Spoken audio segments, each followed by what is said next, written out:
be a positive after it? I hope it is, but there's the NIL outside. NIL go with Deloitte. We got to see how that operates, but.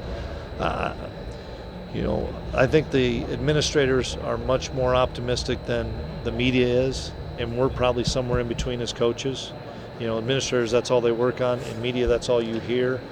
And so you guys hear some stuff that I don't know if it's accurate. The ADs are talking about stuff that they share in their circle, and then we're somewhere in between as coaches. I know this.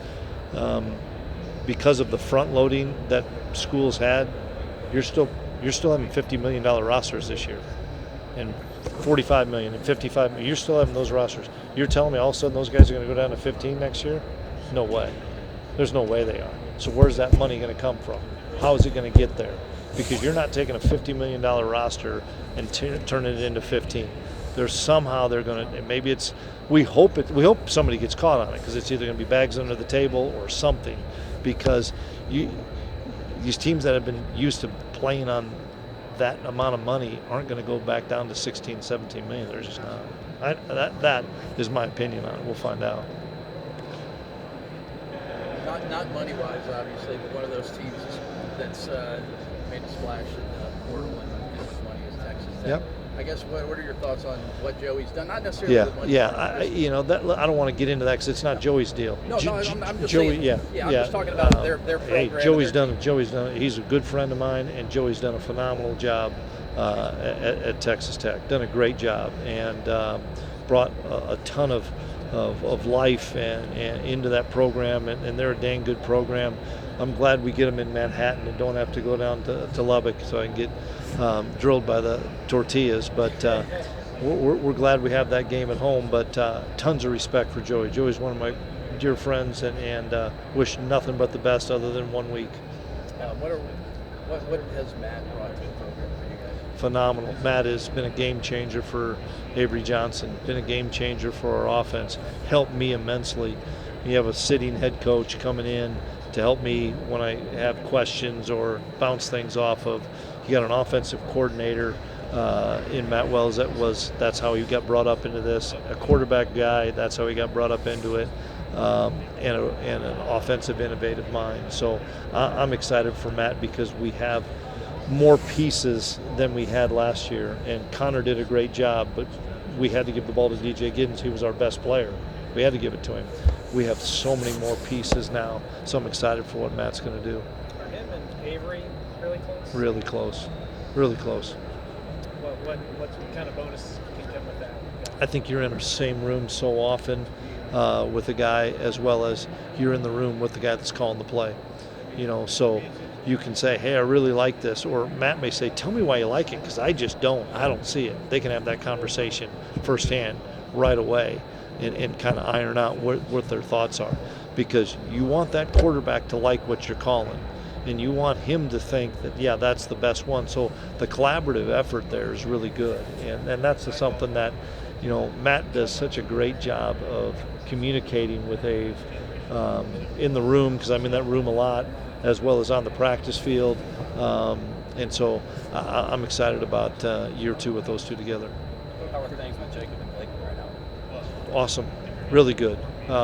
We haven't named anybody. Dylan Duff's still in that mix too.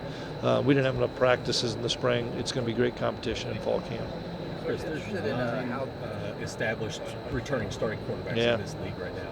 Yeah. Kind of an overwhelming thing. You start looking at the schedule. No, well, it's awesome for our league for starters, because that told you there was 9 kids that probably got tampered with and didn't go anywhere. That's what I'd tell you.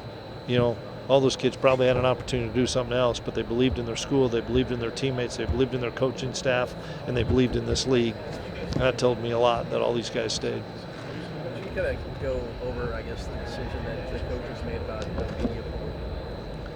Same thing. What did it do to Arizona State and BYU with having a media poll? It took Arizona State so long to get any accolades, and they ended up getting their just due. Which was awesome. I don't think Kalani got his just due, because Kalani had a really good season, but they were so late because of not being ranked very high that it took them forever.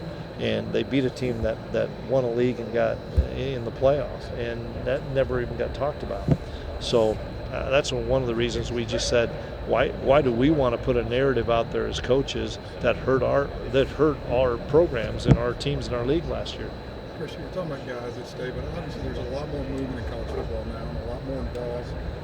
How as a coach have you had to change as far as trying to build team chemistry? I try not to change. I try to get the guys that fit what we're doing. We still have a locker room of close to 50-plus guys in their third, fourth, fifth year. That's culture. That's a locker room. And then those guys vet the kids that do come in to say, hey, you're going to fit with us or you're not going to make it with us. That's culture. That's sustainability.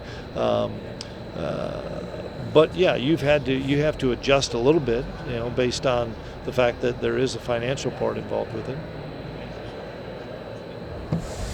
How cool is it to see Will and Skyler right now in some NFL? Yeah, it's awesome. I hate to think that one of them may not be there. We don't know, but I know once they signed Aaron that was going to be hard for both of them.